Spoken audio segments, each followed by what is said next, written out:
अस्सलाम वालेकुम girls, today we will discuss again of single stage common emitter amplifier at low frequency range. Last time हम लोगों ने mid frequency range की बात की थी, अब हम लोग लो फ्रीक्वेंसी की रेंज की बात करते हैं। जो हमारा सर्किट है, बेसिक सर्किट, वो तो सेम वही है जो कि कॉमन एमिटर एम्पलीफायर है, और लेकिन इसमें हम लोगों ने अजम्पशंस की थी। वो दो अजम्पशन तो सेम वही रहेंगी, लेकिन एक अजम्पशन को हम थोड़ा सा मॉडिफाई कर देंगे।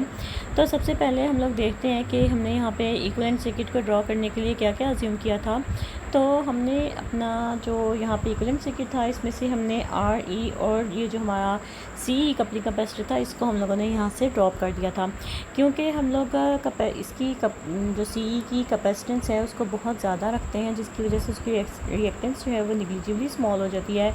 और क्योंकि आर ई और सी एक दूसरे के साथ पैरेलल हैं, तो इन दोनों का कंबाइन जो हमारे पास जो इक्विवेलेंट रेजिस्टेंस होगी या इम्पीडेंस होगी वो बहुत ज़्यादा स्मॉल हो जाती है, इसलिए हम इसको यहाँ पे निगलेक्ट कर देते हैं। उसके अलावा सेकंड वन R1 और R2, ये इसकी इन दोनों की जो कंबाइंड इफेक्ट है इन दोनों का, या फिर इनकी इक्विवेलेंट रेजिस्टेंस जो है R1 और R2 की, उसको हम लोग कहते हैं कि ये RB है। तो जो R1 और R2 की इक्विवेलेंट रेजिस्टेंस है, ये हम लोगों ने नेक्स्ट जो इक्विवेलेंट सर्किट ड्रॉ किया है, इसमें RB हम लोगों ने इसकी इक्विवेलेंट रेजिस्टेंस रखी हुई है। और हम अज्यूम करते हैं कि R1 और R2 को हम इस तरह से लेते हैं कि जो इनकी इक्विवेलेंट रेजिस्टेंस है विच इज़ RB, ये RB should be much greater than RI2। तो अगर ये RI2 से बहुत ज़्यादा लार्ज होती है, तो अगर इन दोनों की वजह से इनका इक्विवेलेंट रेजिस्टेंस को चेक किया जाए, क्योंकि RB और RI2 जो है वो एक दूसरे के साथ पैरेलल कनेक्टेड हैं, तो अगर इनकी जो इक्विवेलेंट रेजिस्टेंस है उसको देखा जाए तो क्या हो जाएगी, ये RB into RI2 over RB plus RI2। तो RI2 जो है वो ये वाली वैल्यू बहुत स्मॉल होती है, इसलिए हम इसको यहाँ से, क्योंकि RB ग्रेटर है RI2 से, तो RB के अंदर RI2 को ऐड करने से कोई फ़र्क नहीं पड़ेगा, तो इसलिए हम इसको RI2 को डिनोमिनेटर में निगलेक्ट कर देते हैं। तो जब हम डिनोमिनेटर में इसको निगलेक्ट कर देते हैं, तो इसका मतलब ये हम लोगों ने ड्रॉप कर दिया RI2, तो RB से कैंसिल आउट हो जाएगा और इक्विवेलेंट रेजिस्टेंस जो है वो हमारी RI2 के इक्वल आ जाएगी, इसलिए हम यहाँ से RB को भी ड्रॉप कर देते हैं। उसके बाद तीसरी असम्पशन ये थी कि हम लोगों ने जब एट मिड फ्रीक्वेंसी रेंज किया था, तो इसकी रिएक्टेंस जो है बहुत स्मॉल होती थी, हम इसको भी निगलेक्ट कर देते थे। लेकिन यहाँ पे हम इसको निगलेक्ट नहीं कर सकते, क्योंकि हम लो फ्रीक्वेंसी की बात कर रहे हैं। लो फ्रीक्वेंसी, इसका मतलब फ्रीक्वेंसी का इफेक्ट क्या होगा, 1/2πfc। एफ जब फ्रीक्वेंसी कम होगी तो रिएक्टेंस जो है वो लार्ज होगी, तो हम इसको निगलेक्ट नहीं कर सकते। इस वजह से हम यहाँ पे क्या करेंगे, हम इसको फर्दर सिंप्लीफिकेशन के लिए हम यहाँ पे क्या करते हैं कि हम इसमें इन दोनों का कंबाइंड इफेक्ट देखते हैं, RI2 और C का। जो C कपलिंग कैपेसिटर की जो रिएक्टेंस है वो और RI2 इन सीरीज़ कनेक्टेड है। अगर ये इन सीरीज़ कनेक्टेड हैं, तो इन दोनों की इम्पीडेंस जो है वो हम लोग रिप्रेजेंट करते हैं Z से।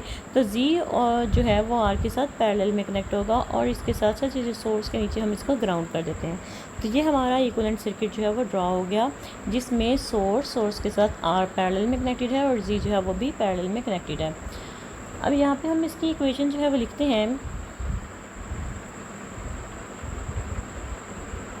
हम लोगों ने अभी बात की जी इज़ द इम्पीडेंस। तो जी जो इसकी इम्पीडेंस है वो डिपेंड किस पे कर रही है, वो डिपेंड कर रही है RI2 प्लस XCC पे, जो कि रिएक्टेंस है C की। तो XCC की जगह 1/j⍵C हम लोग पुट कर देते हैं। और इसके बाद अब हम लोग क्या करेंगे, जो हमने पीछे सर्किट किया पढ़ा है हम लोगों ने इक्विवेलेंट सर्किट, उसमें हम लोगों ने एक करंट सोर्स लिया था जो कोई नॉर्टन्स थ्योरम के अकॉर्डिंग था, और यहाँ पे पैरेलल में एक R रेजिस्टेंस कनेक्ट की थी, और एक Z जो है वो इसके पैरेलल में एक और रेजिस्टेंस कनेक्ट की थी Z, और ये R। ये हमारे पास क्या था, ये GM एंड VBE, ये करंट था इस सोर्स का। ठीक है, तो अब ये सोर्स का करंट जो है वो किसके इक्वल होगा, जो इसकी दोनों ब्रांचेस हैं उसके इक्वल होगा अकॉर्डिंग टू नॉर्टन्स थ्योरम। तो हम लोग यहाँ पे क्या लिख सकते हैं कि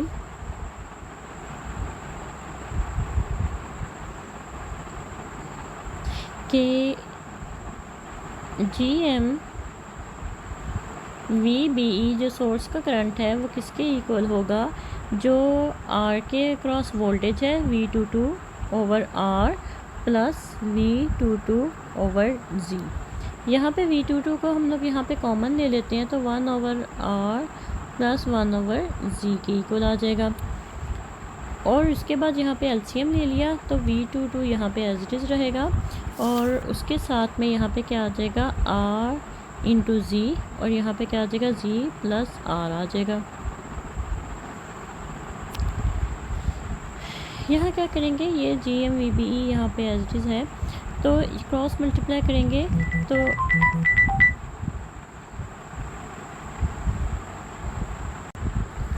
तो यहाँ पे क्या करेंगे जो R है वो यहाँ पे ऊपर जाके जो है वो इधर मल्टीप्लाई हो जाएगा GMVB के साथ और G प्लस R जो है वो नीचे आके डिवाइड हो जाएगा और यहाँ पे पीछे क्या रह जाएगा, पीछे V22 ओवर Z रह जाएगा। और अगर Z में से गुजरने वाला करंट जो है वो I2 जो गुजरने वाला करंट है तो इसका मतलब वोल्टेज ओवर Z जो है वो किसको रिप्रेजेंट करेगा, I2 को।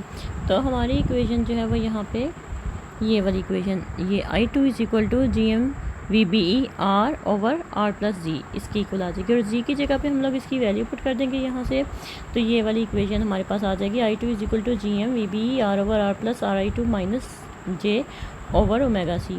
यहाँ से R over R plus RI2 को हम कॉमन ले लेते हैं तो ये जो R प्लस RI2 यहाँ पे है कॉमन निकलेगा तो यहाँ पे इस वाली टर्म के साथ डिनोमिनेटर में R प्लस RI2 आ जाएगा।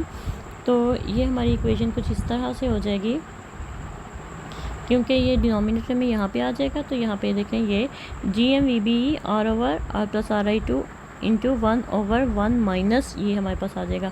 अब 1 माइनस जे कहाँ से आया, ये जो हमारा था 1 ओवर जे जो है वो किसकी इक्वल होता है, माइनस जे की इक्वल होता है। तो इसका मतलब ये माइनस जे हमारे पास इसकी जगह पे आ जाएगा।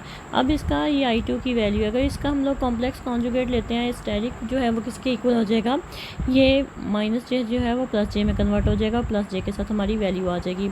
अब I2 का स्क्वायर किसके इक्वल होगा, I2 इंटू आई स्टेरिक। तो ये हमारे पास हो जाएगा, दोनों को हम लोग जो है वो आपस में मल्टीप्लाई कर देंगे।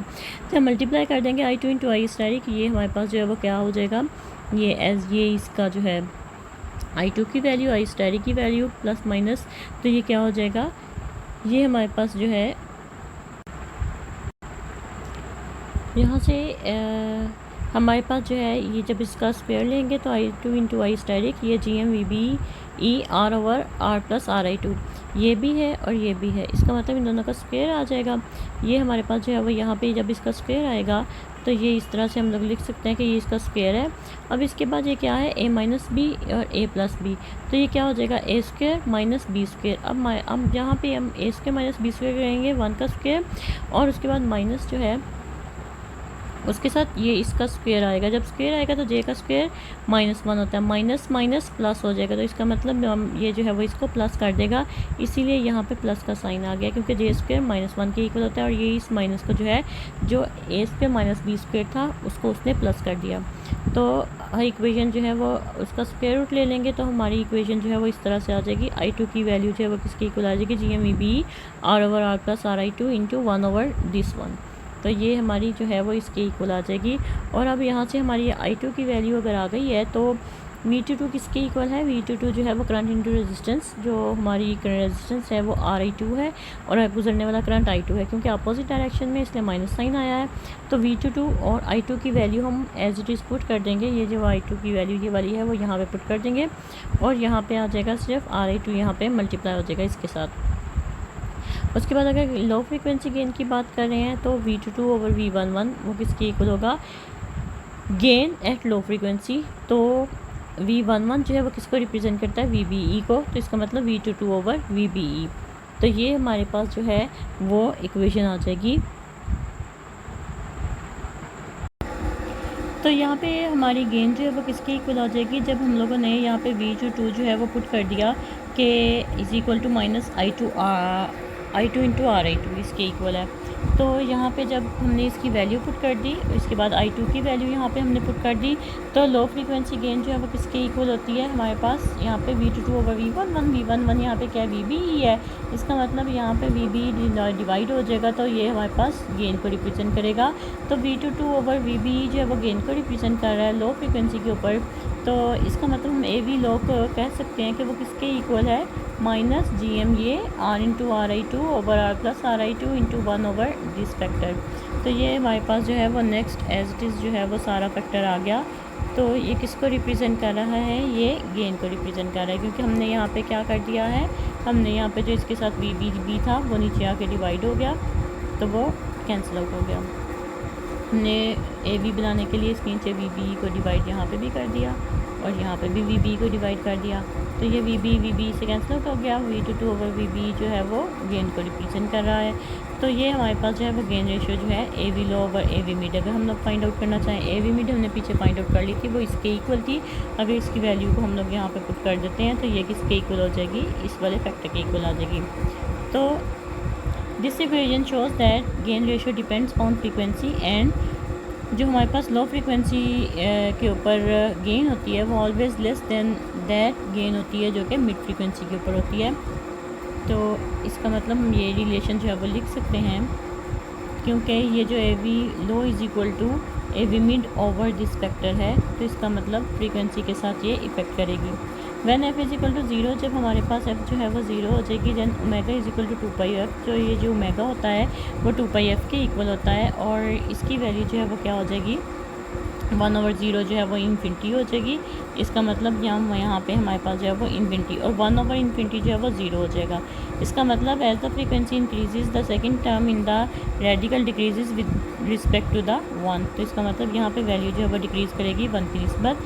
And gain ratio increases towards the mid frequency value. इसका मतलब लो फ्रीक्वेंसी से जब मिड फ्रीक्वेंसी की तरफ जाएगी वैल्यू तो गेन इंक्रीज़ करना शुरू कर देगी, यहाँ तक कि यूनिटी तक अप्रोच कर जाएगी। There is an associated phase angle in addition to the 180 degree phase shift in हमारे पास जो है mid frequency gain.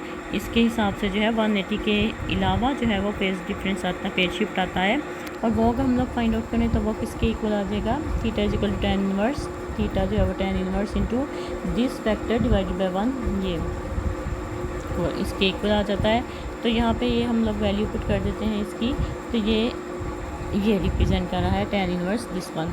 Eight low frequency the total phase shift will be 180 degree plus theta low, जो हमारे पास theta है इसके equal आ जाएगा। और यहाँ पे वैल्यू जब पुट करेंगे, क्योंकि हम लोगों ने अभी बात की, तो हमारे पास 1/0 इसकी वैल्यू आ जाएगी और ये tan 1/0 इन्फिनिटी के इक्वल होता है और tan इनवर्स इन्फिनिटी जो है वो 90 डिग्री होती है। At f is equal to 0 the total phase shift becomes 180 degree plus 90 degree which is equal to 270 degree.